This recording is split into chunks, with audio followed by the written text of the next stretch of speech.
All right. Hey, welcome back, everybody. The first thing I was supposed to do today was remind or to let everybody know that we're aiming at a September 7th live show, live stream. And with a bunch of my guys working with me, it looks like the way Mr. Producer is doing it. And so it should be a lot of fun.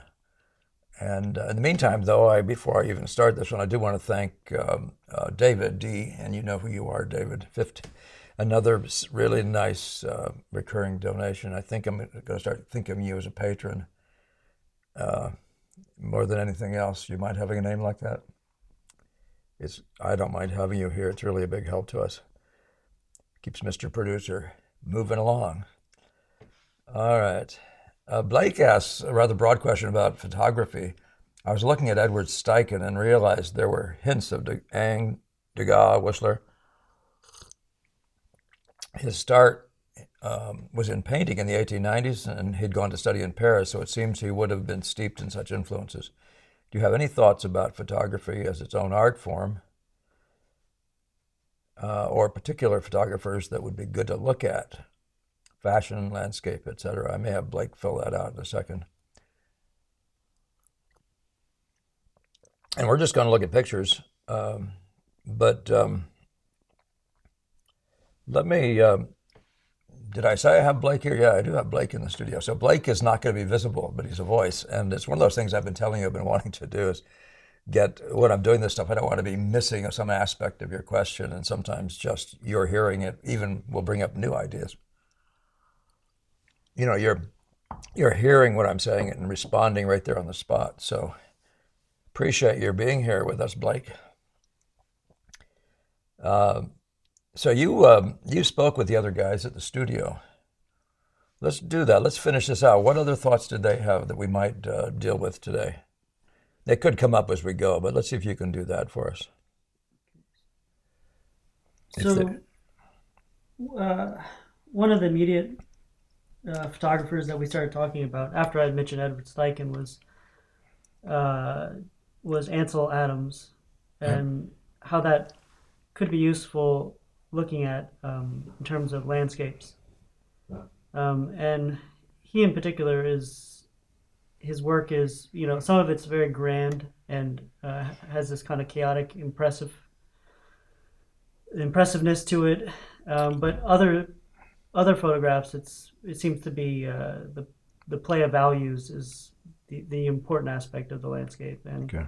um, there seems to be a lot to learn as a painter from some of these um, photographers. And that was you guys conversing about it. That was one of your conclusions. That was what you're trying to get at. What me talking about, even to some degree, what you can learn from photographers. Yeah, because Yeah. especially Edward Steichen in particular, it seems that uh, a lot of what he's doing in his photographs is the things that you teach yourself, Mm-hmm. in terms of like silhouettes and pattern Oh, good. like strong line play. Right. Yeah, good. Oh, that's good. So, any other thoughts from those guys?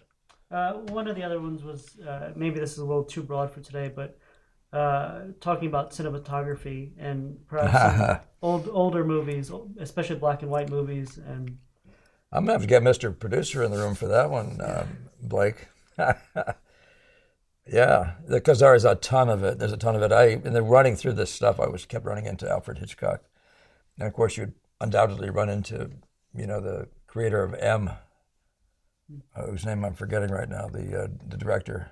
Mr. Producer would like to shout it at me, but anyway, yeah, good. Definitely not one for this time. Well, I hope you'll all forgive me for talking about photography.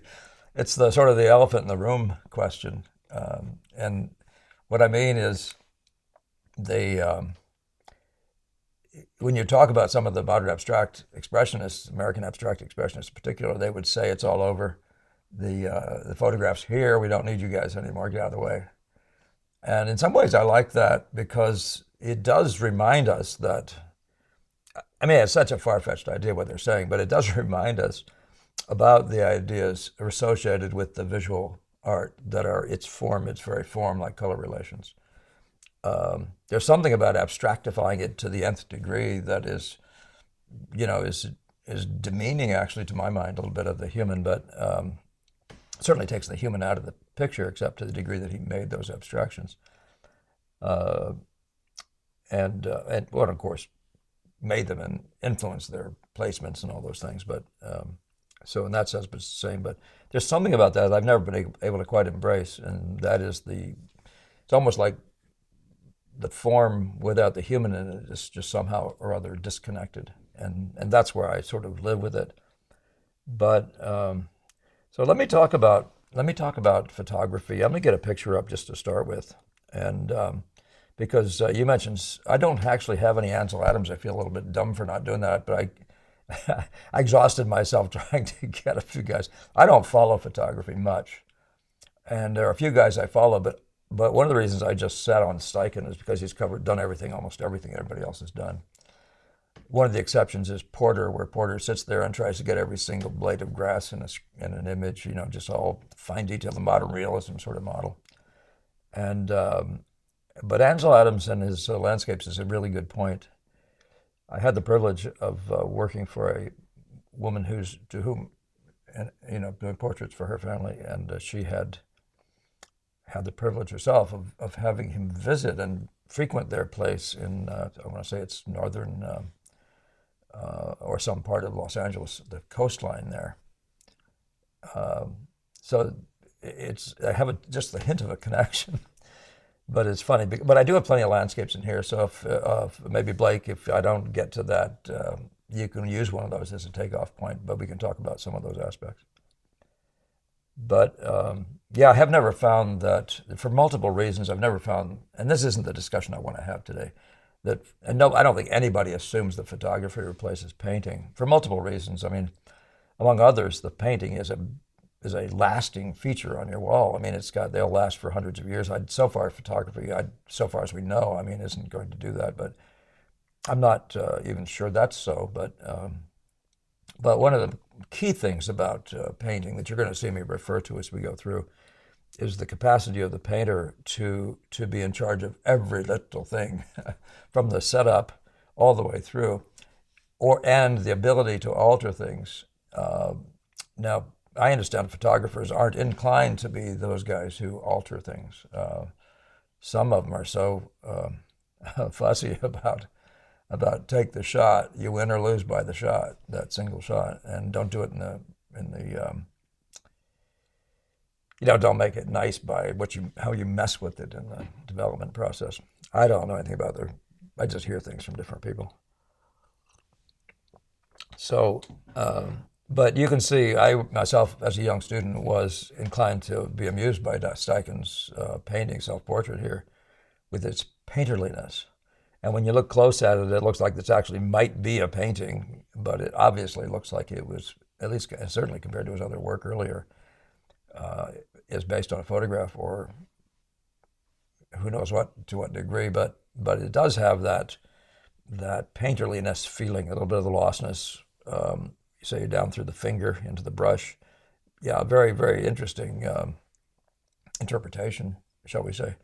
If you're blurring your eye as a painter, those are the things you will notice. These things are things you will adhere to. You'll adhere to you won't start looking for every little detail at the beginning if you're following my model and that of, in the visual order one, and that of Meldrum. But the idea of lost and found, one of the things that I immediately picked up on Steichen is his single light source, so common to his work.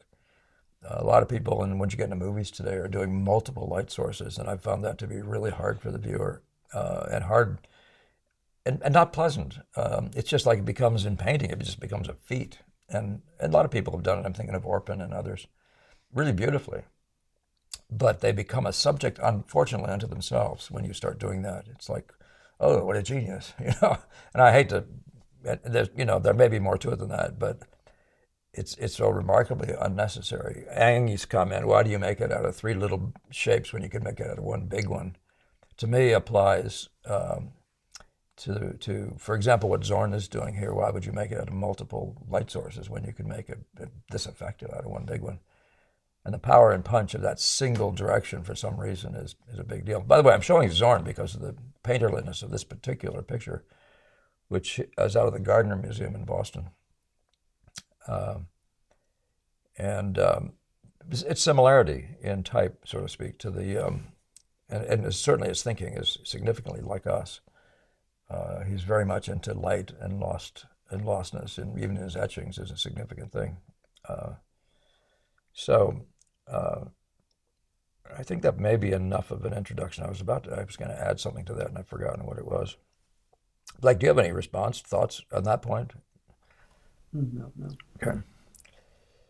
Um, Now Steichen, uh, with his background, would have appreciated, and this is where I thought maybe you guys were thinking of Ang, the great sense of form, the striking sense of form, but Steichen, with his painting background, would have appreciated the quality of the form.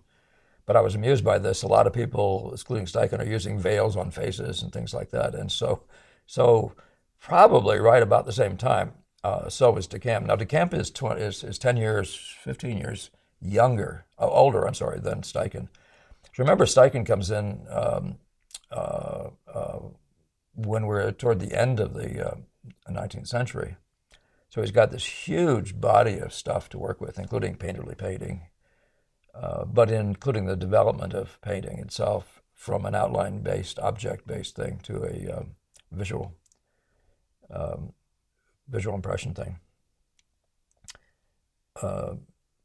Now, this obviously is similar to what we do, and I'm, by the way, just using this as a takeoff way of talking about what we do.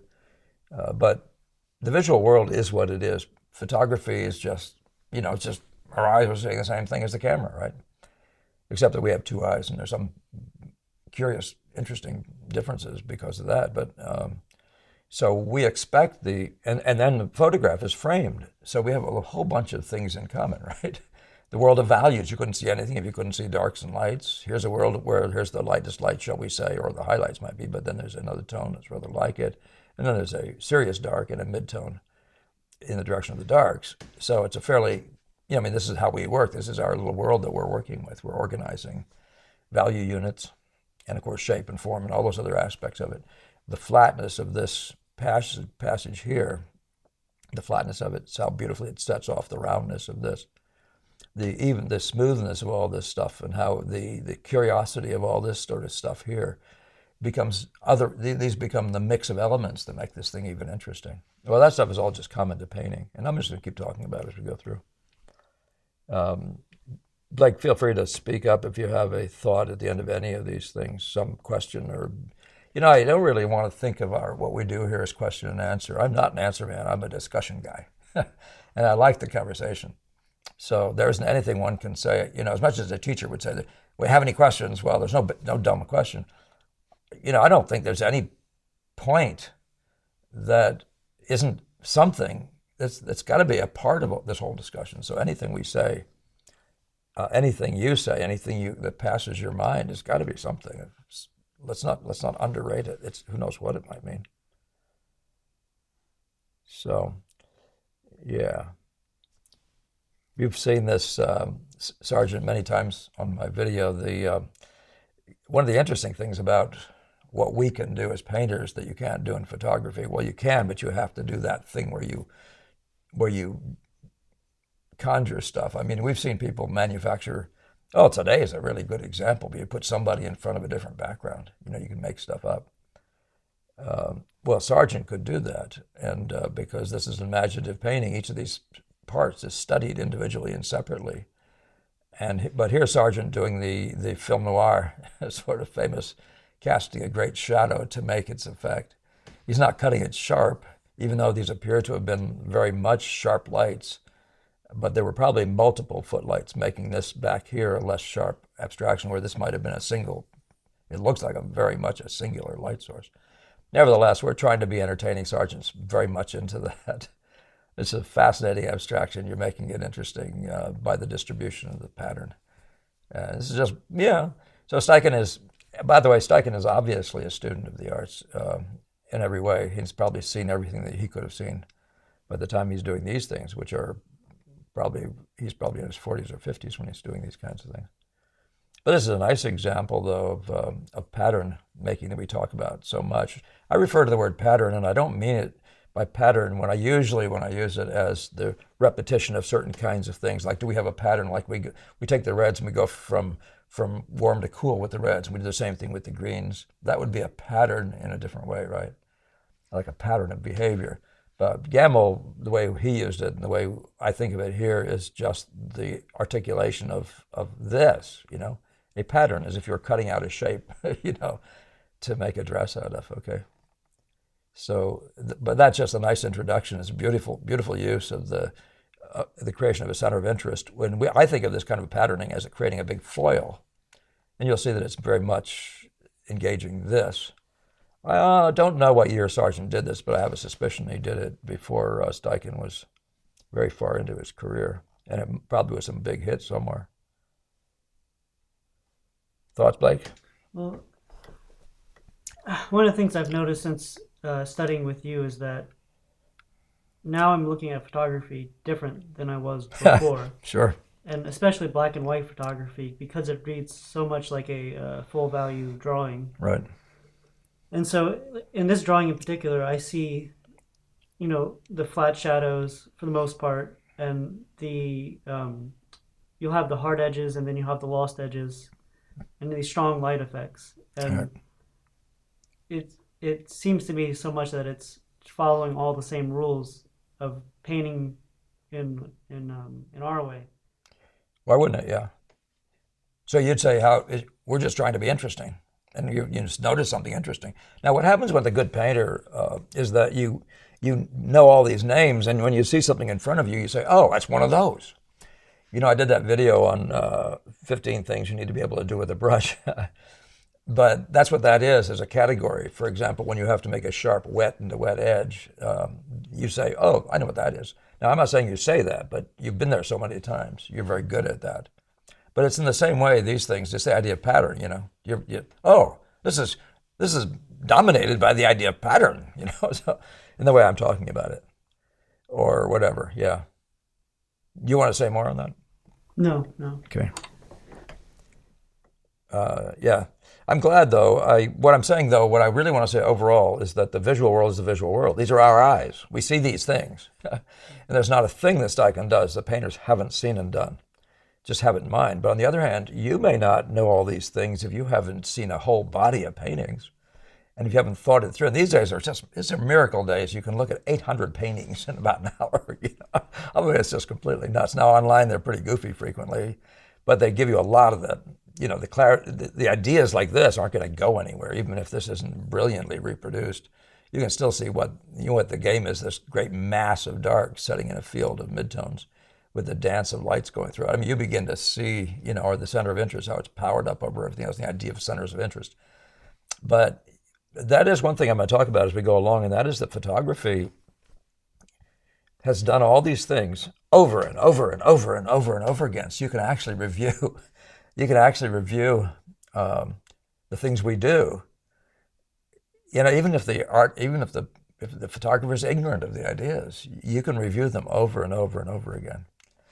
So, this one is here in that, so sort of a takeoff from that same idea. This is a little bit of what I call the Deco influence, which is very much about flat patternings and cutout shapes and simplicity. There's something about that.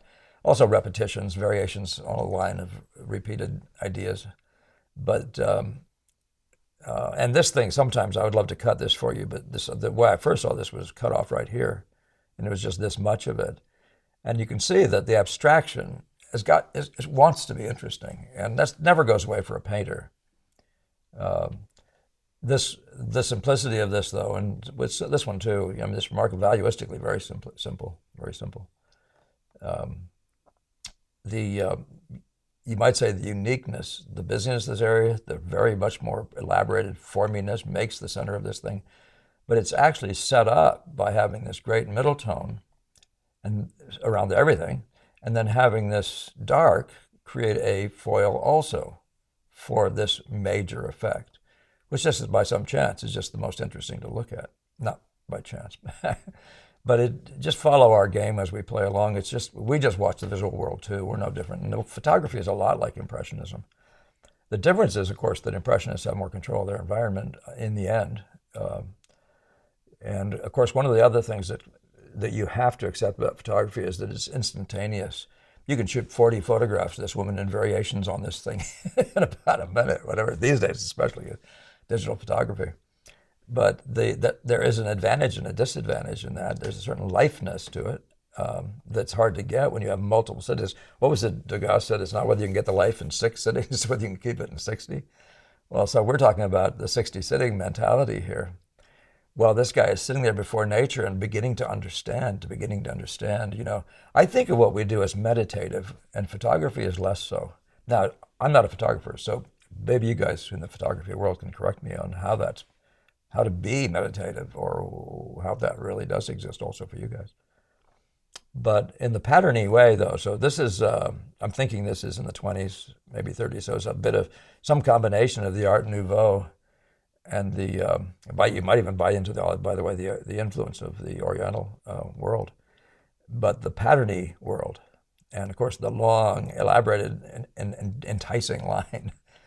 But this has that same thing I'm talking about, where this is all flat, and then here's that formy buildup right here in the middle, and of course, in this case, with the uniqueness of the color, adding to that, where these are just black and white.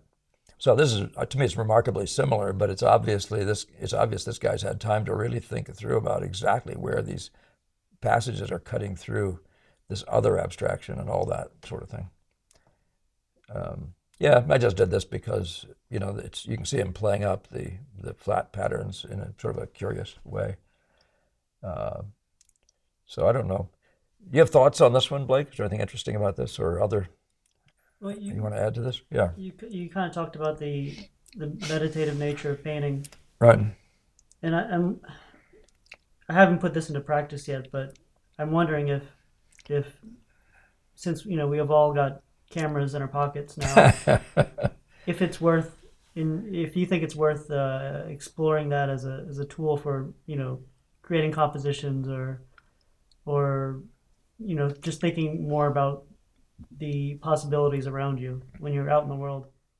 Well, anything to objectify what you're looking at is good.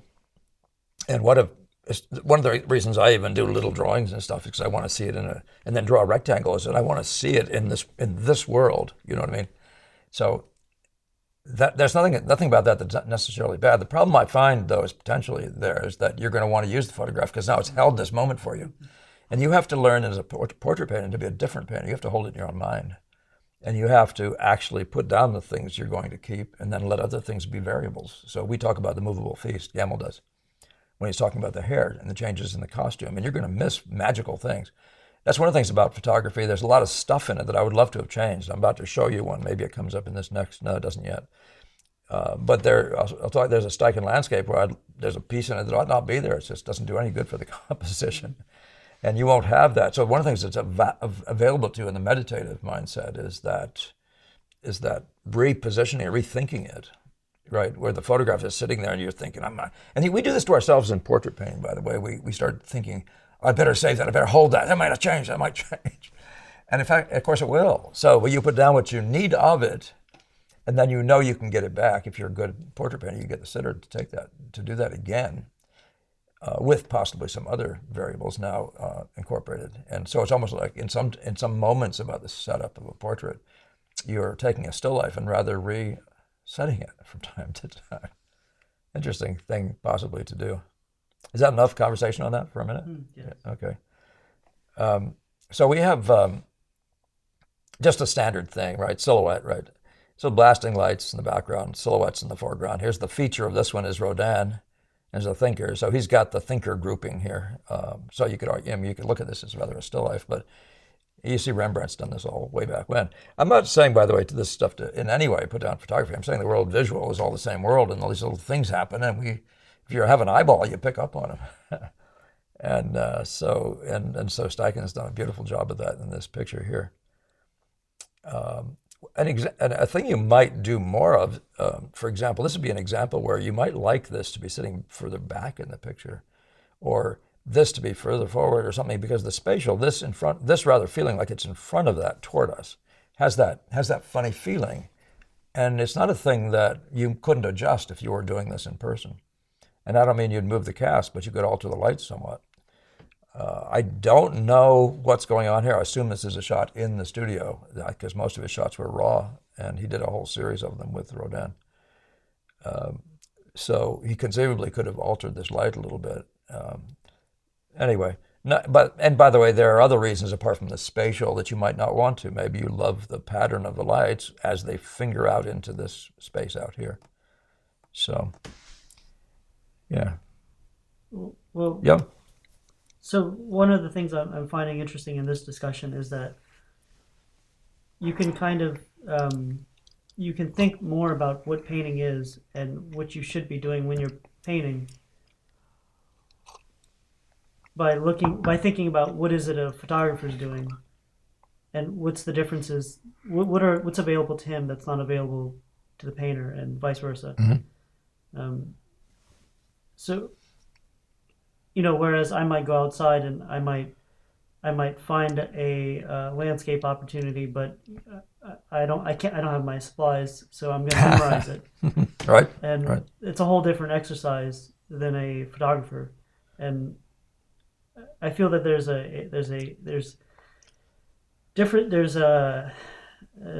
difference here that is worth thinking about. Well, that difference, and I'm glad you brought it up because it's something I must bring up in this thing, is one of the great differences is the involvement of the human on every kind of level at every minute all the way through the production of the painting. And so you take yourself out there, you have a memory of this thing. That's a huge, huge thing. And you're interpreting it, you're trying to say, what have we got here? By the way, you're also interpreting it in the sense, and a photographer does the same thing in the sense of saying, how do I respond to this when I'm going to snap this shot? Does this shot convey what I like about this spot? I mean, I think one of the things about photographers is they can sit there and look at all their shots. They can pick the best one that does now in this two-dimensional format convey all that stuff. You do need, but I'm just saying one of the things I think we'd rather deplete ourselves of is memory. And the meditative thing and memory are very much in a kind of a interplay, I find. But I think this will come up again. So if it doesn't, if you think of it again in the context of a different painting, let's go ahead and talk about it then. All right. Now you can know what I'm doing when I'm doing this one. I mean, these two are like silly, like each other in a certain way. The visual, the idea of Degas talks a number of times in his notebooks, and he's made notes to himself. Oh, do three of such and such a thing in different positions, So he is into sequencing and that sort of thing. And this one on the left actually rather reminds me of that. But what he's also into, that photographers, and as again, I would really encourage you to look at photography and see how many ways this has been done. But the idea of a strong diagonal, single abstraction, and the variations you can get in the ride. That's what Degas is doing here. He's got the girl turned more toward the back here, more toward us, and they're turned back away again. And but the overall ride is this thing here, and he does variations: the head group, the arm group, the junk in the tree group, the feet group. That stuff happens in space. Now, I don't know to what extent Degas was influenced by seeing photographs of ballet. It's entirely possible. I don't know that there are a lot of those photographs, but it wouldn't surprise me. And but there are things that photography can do. It can slow the whole world down. It's moving fast, and you can see something you never saw before. Degas does the same thing with horses, and I don't show that here. It's been seen too many times. The Muybridge horses, where you can see what a horse really looks like when he's in this such and such a position, instead of painting it by those, the sort of single, stretched out, flying in the air kind of things of a certain early painters. But the other idea is the idea of just abstraction. This painting, what we do is a form. It's visual data made fun. So it's the interplay of color. It's the interplay of form and all these other forms and all these other things, sizes. And it's the search for the unity, how these things hang together to perform in a singular, to make a singular phenomenon out of it. So Steichen is doing that nicely here. You have thoughts on that one, Blake? No, but you're exactly picking up on one of my initial reasons for asking you this question. Ah, excellent. Patterning. Excellent. Yeah. Yeah. Well, this is a version of patterning. And also, anything you think of, anything I see as silhouette is in that category, sort of patterning. This sequential thing is more like pattern in the sense of we created a pattern called the sequence, you know, and that's a different idea of patterning in the general impression of here's a cutout. But nevertheless, I like being able to use both of them. And Degas really, he opens the world up for everybody. Now, Degas was around when photography, I think, was essentially starting. I don't know if it did actually start in the 1700s, but Degas was born in 1834 or 28, was it? I forget which one it was. Steichen is now in 79, so Degas had a chance to look at whatever photography was out there and did, and probably did have influences as a result of it. Steichen is benefiting from Degas' interplay because as a painter he got to know Degas, presumably. I don't know if there's any photograph of him shooting Degas. That's an interesting question. Now, one of the fun things that Degas introduces to painting, and historically painting, in my view, doesn't want to do this. What is this? Just blow your mind with something interesting. And then let you walk in and understand it. And that's one of those things we can do. And this picture on the right by Degas is just, I don't know. I sometimes think of it as the culmination of his imagination in terms of what could happen in composition. I mean, you could say this is nothing but a simple, in a sense, S-curve. But look how much more there is to this. So the first impact of this thing, you might not even understand what it is. And then you have to go in and analyze it, look at it closer if you want to see, oh, that's a girl. Oh, what's she doing? But the interplay of abstractions like this is always there. And again, this is a version of a pattern. It's a reproduction of something that's happened before, happening in a different way somewhere else. And by the way, with the major strength of that thing right here, the vertical, or the near vertical stuff. But the first thing I really wanted you to look at, the reason I brought this is because you look at this thing and you haven't got a clue. In a sense, you don't even know there's a person there. So blur your eye at this thing. And this is, again, listen to what's her name says, Amy Moore. And again, you guys can have that book anytime you want it. There's a PDF version of it.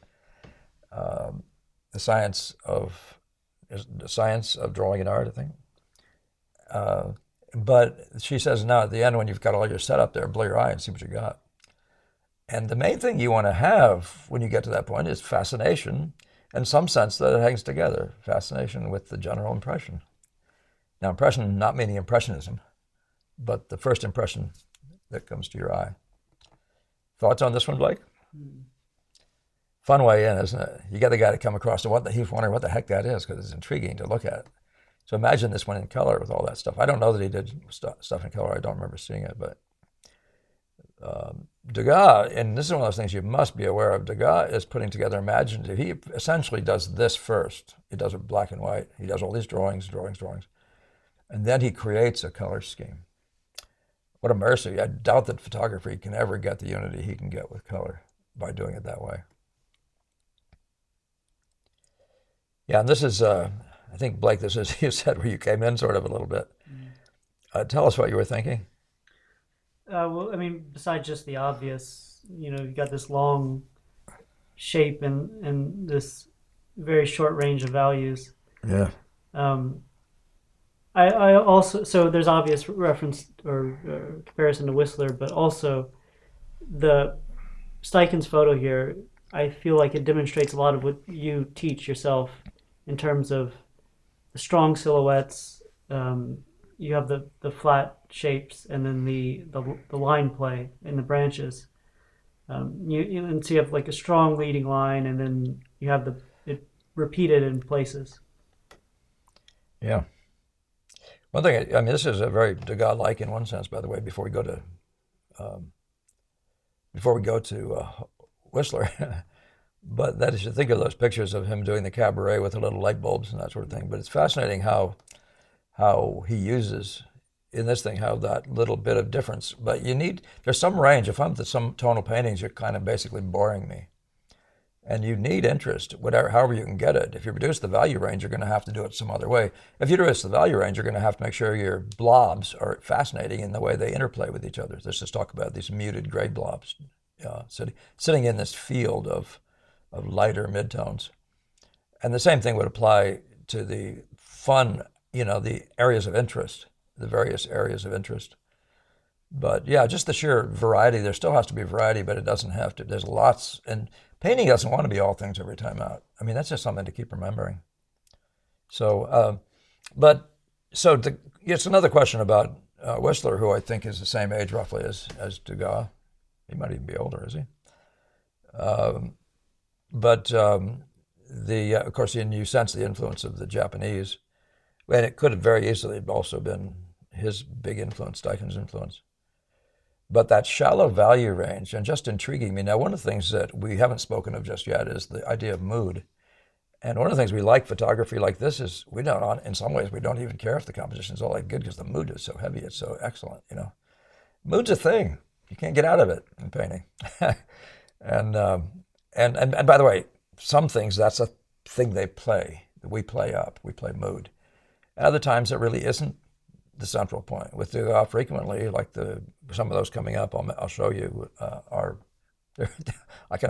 hard pressed to find mood. I'm far more interested in the abstractions, even the one before that, the one we just looked at, Now this may have something of a mood, it begins to feel like some real action in a dance, but, and sort of, I don't know if frenetic is the right word or anything, but let's look at the world of the tonalist just for a second.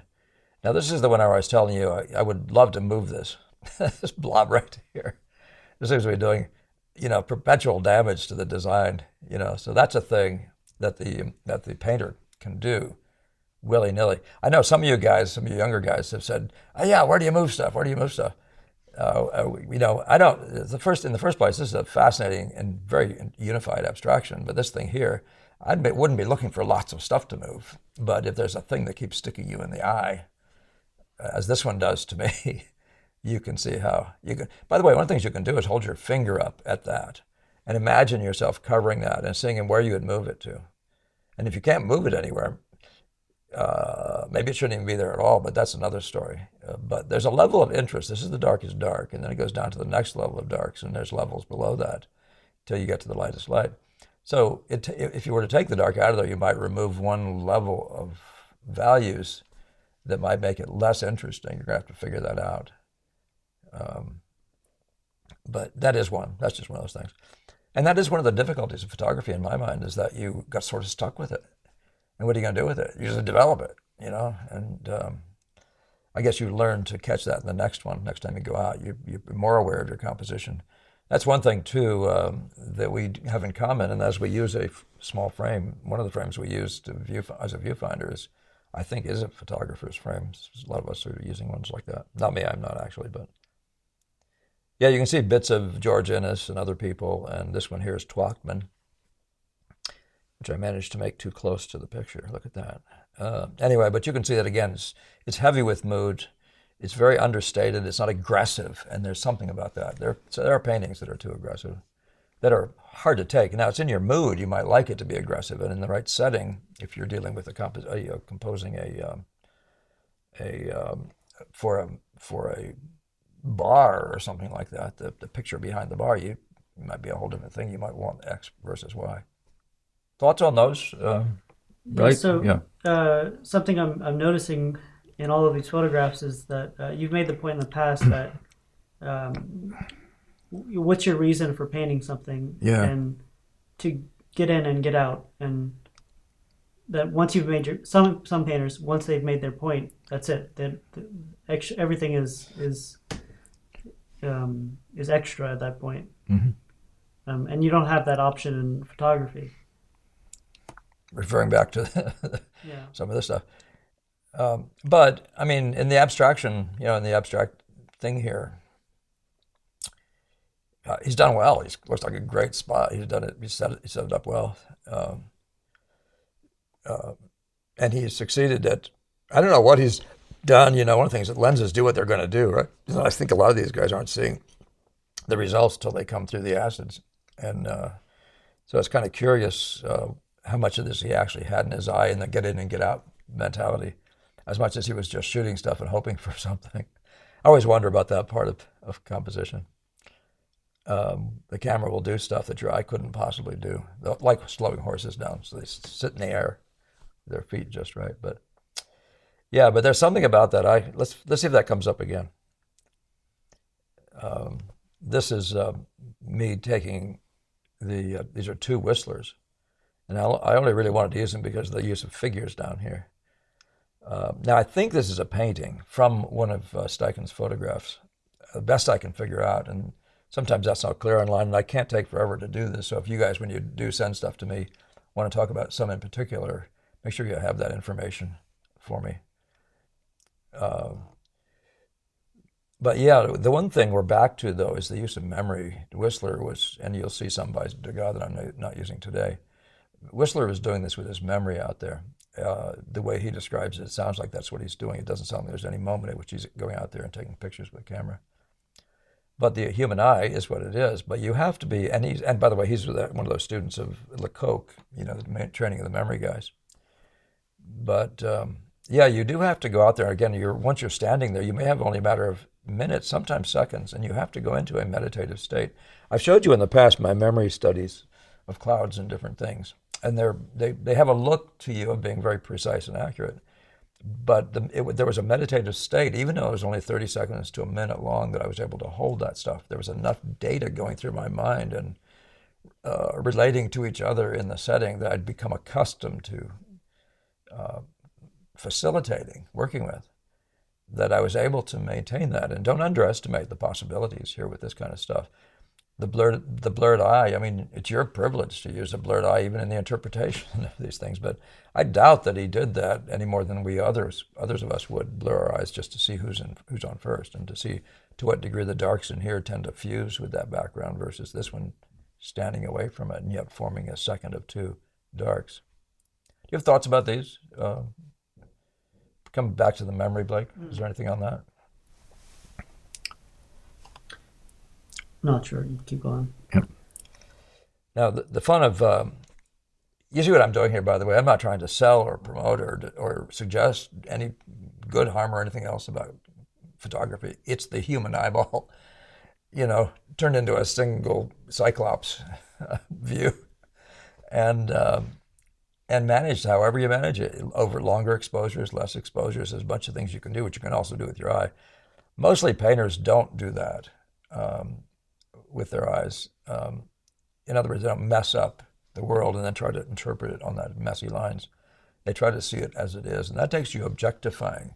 What you can do when you see that, especially if you're using a Rolleiflex or one of those where the screen literally is square and the image is right there, even if it's upside down, you can really see you can objectify what it's doing.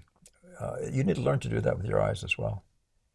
So here's Lillian Westcott Hale doing what Steichen is doing in the rain, which is a delightful image here in very, very many ways. I mean, one of the things I get a kick out of here is the way it comes in mute, strengthens up, and leaves. It gets busy again, but it gets quieter. Mute, I'm meaning low contrast. And then in the middle is this busiest area of all. So he sets you up. The featuring element of this is the strength of these darks here. Help you with this. These are things you can learn from photography about how they create centers of interest, and if they do. None of it will be precisely perfect. I'm trying to think. There's a painter. I want to think his name is Mahanri. He took on a name of his own. But there's a book on composition you all might look at, and I couldn't find it for this video. It's in my studio, but now those studios in boxes waiting for our building to go up. Which, by the way, you might be getting words about here. We're probably going to have to create a fundraiser to finish the building I'm trying to put up so I can get out of being this $35,000 a year renter. And which Blake is also involved in. Thank you, Blake. But you can see what each of them is doing. This isn't the feature area of this one here. It's more the introduction area.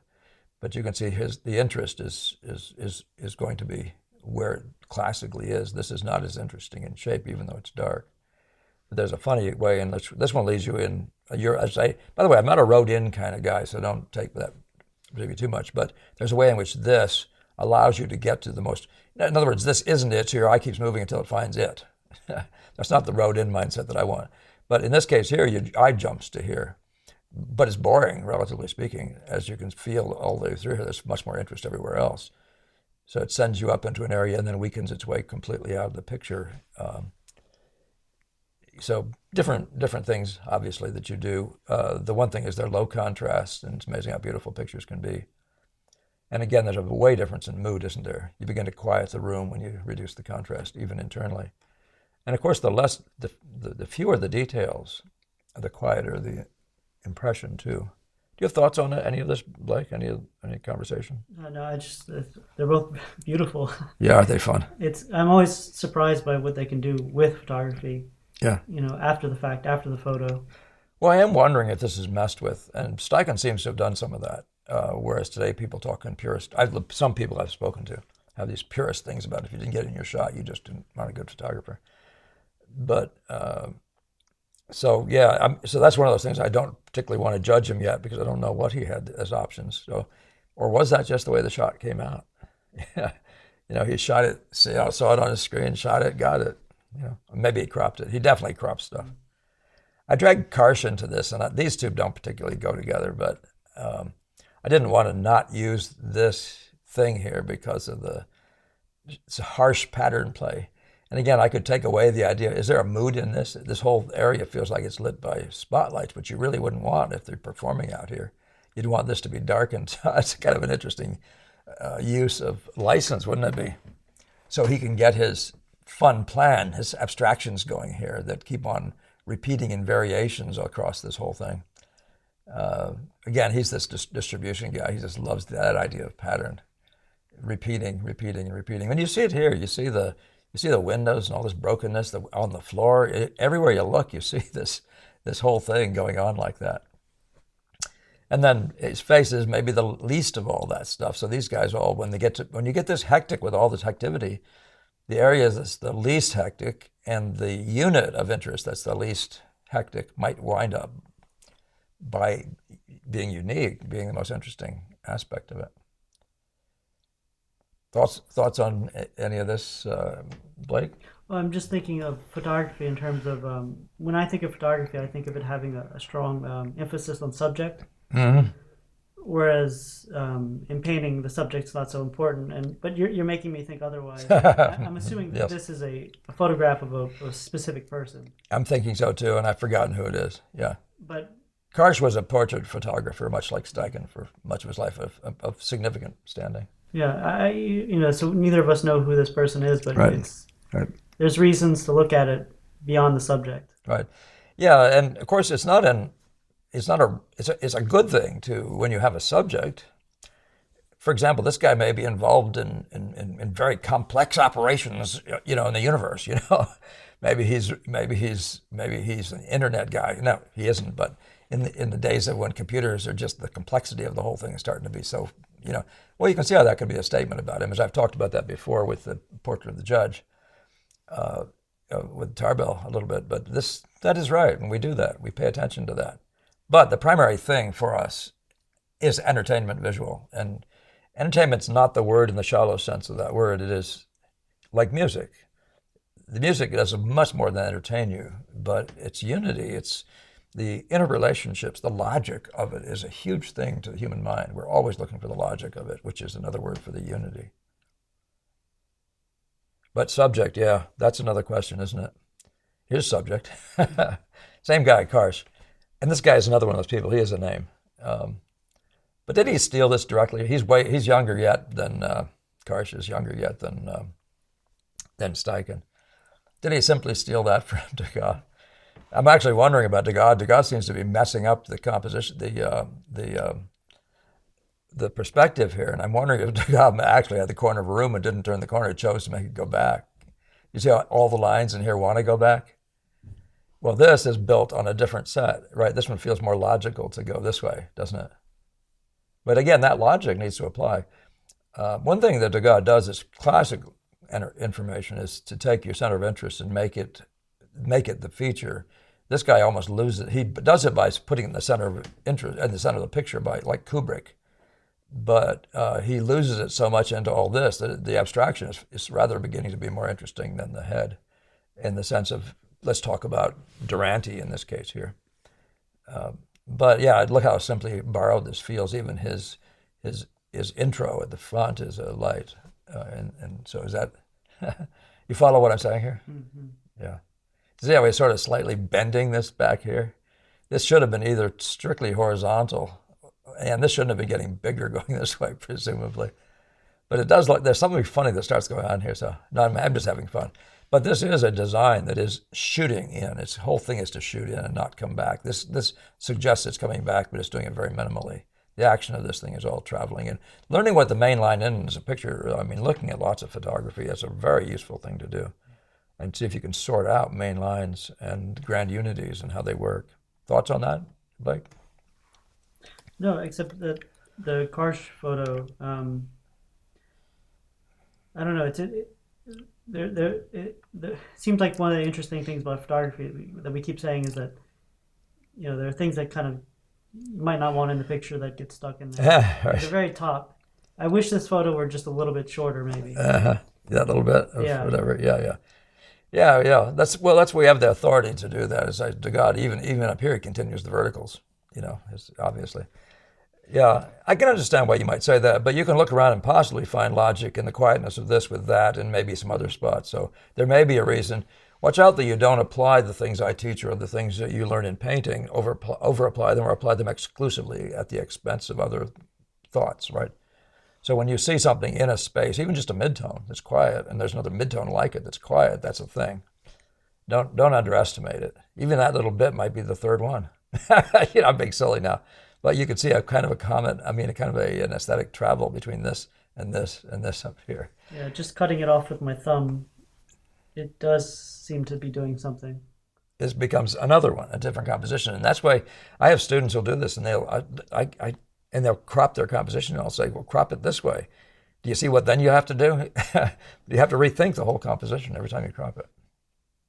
Very good points. Very good points.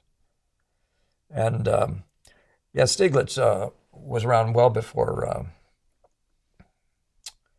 Steichen, but he called Steichen the greatest photographer who ever lived. I think he still is, actually. I'm not one of those guys who not really knows the depth of photography. And this person, Anne Brigand, that I'm going to bring in here, Steichen really does delightful stuff. For that matter, so did Blatchfield.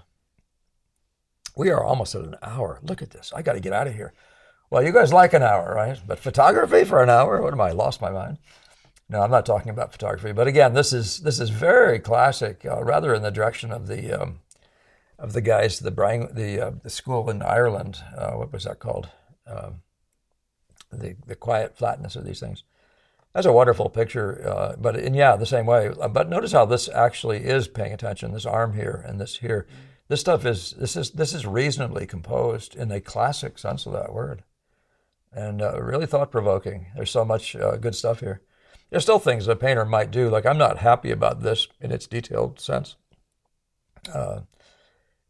and there's something about it. But you might wind up with your own paintings and say, "Dang, I wish Degas took his own paintings back and would wreck them, trying to fix them for his whoever's wall he stole them off of." The Winds of the Homer below is what that reminds me of. But there are a lot of paintings of the sea women, fisher women. I forget the different names for them, fisher folk. But I always think of Degas. And I think of Homer, and there's one like this. That it's like they're sitting around talking, waiting for the ship to come in or whatever. So I don't have any other thoughts about that one. Thoughts? All right, Stieglitz and Millet. Stieglitz. I got to say these right. Steichen and Stieglitz. You reverse the I and E, and I've been doing this my whole life wrongly, but this is very much a Millet, and it's got again that mood of the Barbizon, but particularly of Millet, the wonderful feeling for light that Millet has, and especially evening light. There were some specifically like this that I didn't want to take the time to search out, but again, who isn't doing what you might call the tonalist thing, if they have an eye? Millet really has a remarkable eye, and again, it's a memory-based eye. Everything he said was out of his memory. So he really was an observer, like a lifetime observer of everything nature, and certainly would have been an observer of the field. The unity of this stuff is so impressive, and the naturalism of it. You have thoughts on these? One of the things I'm getting out of this is ideas for compositions and arrangements, and right. Right. especially the Stieglitz here. Um, it's such a strong silhouette that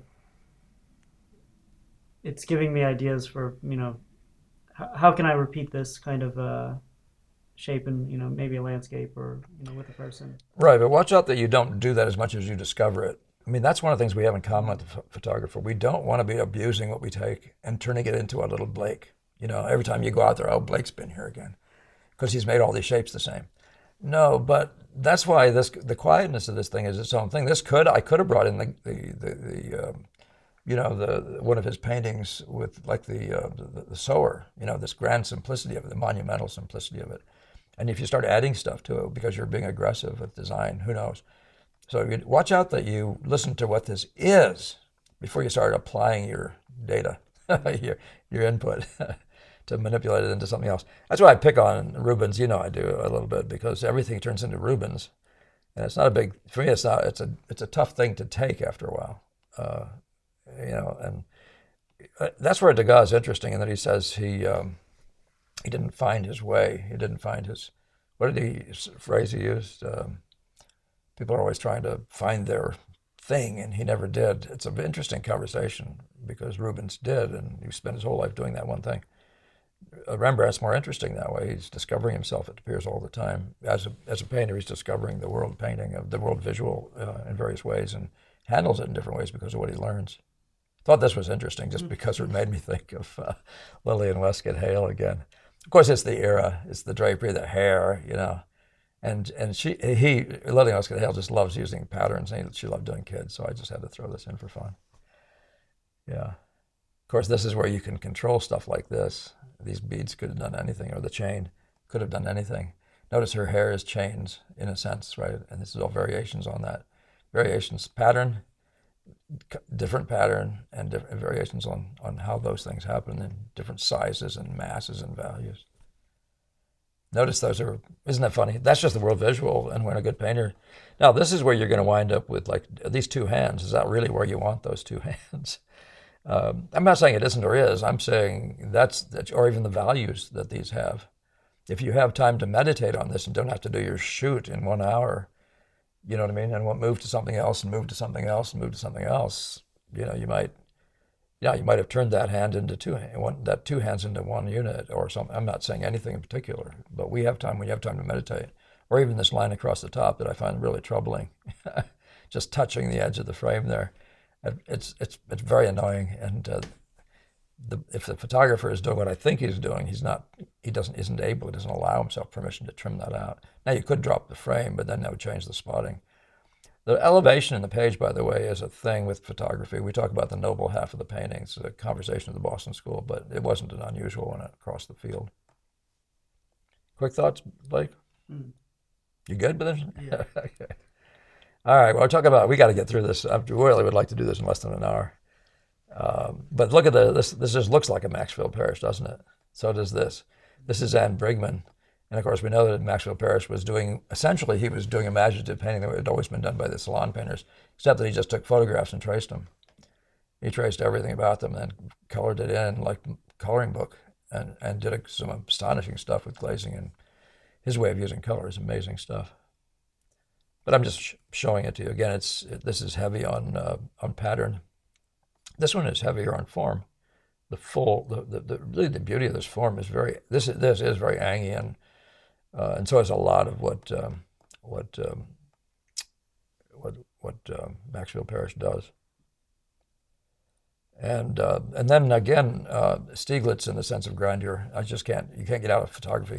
This is one area where you can find zillions of photographs where they've painted, they've took the picture to express the grandeur. And I think of the Hudson River School, of whom Innes was one. But the size of this little thing in relation to the entire frame, this is the human element down here. And just that sense of grandeur, and done in very different ways on each of these. This is Arthur Matthews, done in very different ways in each time. But that world of which we call grandeur, or the scale, the idea of the sense of scale, you can find out with photography very quickly how many ways it can be done. There's so many photographs out there. Just, I wish sometimes that people would organize their stuff that way rather than all of so-and-so's work, You have thoughts on these in a quick way? I'm getting into I want to make sure I've covered everything for you. This is, again, Brigman.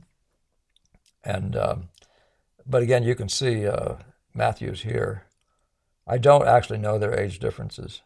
Here again is that grand sense of scale. She would take figures, sometimes nude or more, or semi-nude, and plant them in a very similar way to what Matthews would do. But that intriguing use of abstractions created by nature itself, pattern making again, and the organization of all that, the elements of those things. Here's a reversal mentality of a reversal. So it's dark patterns here, and pattern again in the sense of the shape around made out of lights. You see a bunch of that same stuff here. The world reduced to a two-dimensional thing is another conversation. Some photography is really good for that, or sometimes a day are good for that. And don't try to make every picture do the same thing every time.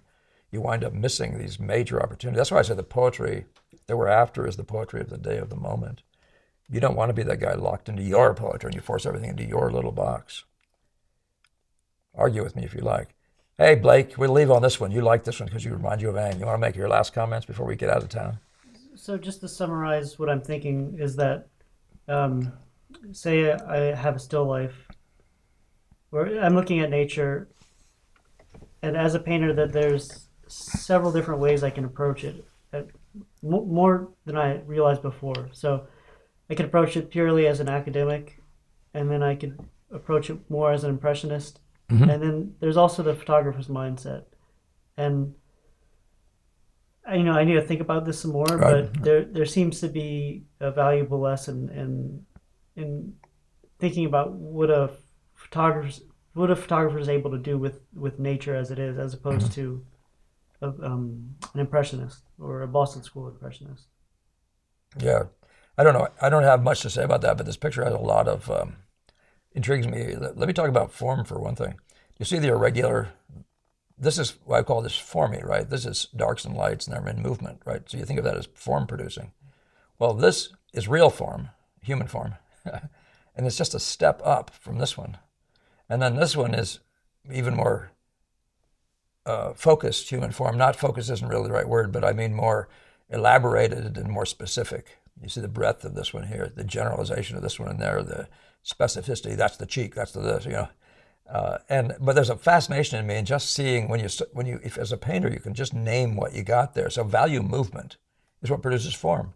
Well, here's decisive form and value movement ways. Here's nice form, quiet ways, and here's what you might call a form, right? Free form, or something like that.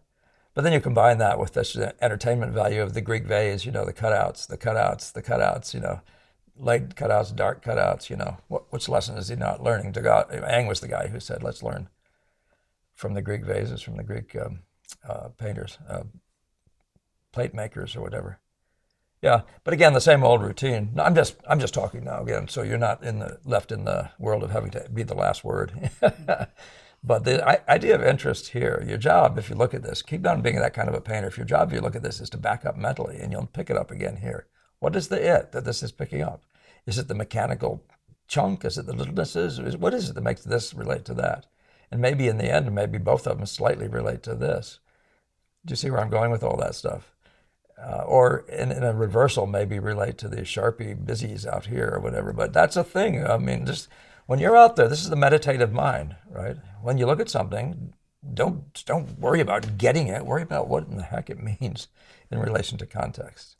And that's where if you're a good photographer, a good painter, you're going to have that thing in common. You're going to see the thing in the field of, yes, how it expresses the sitter, but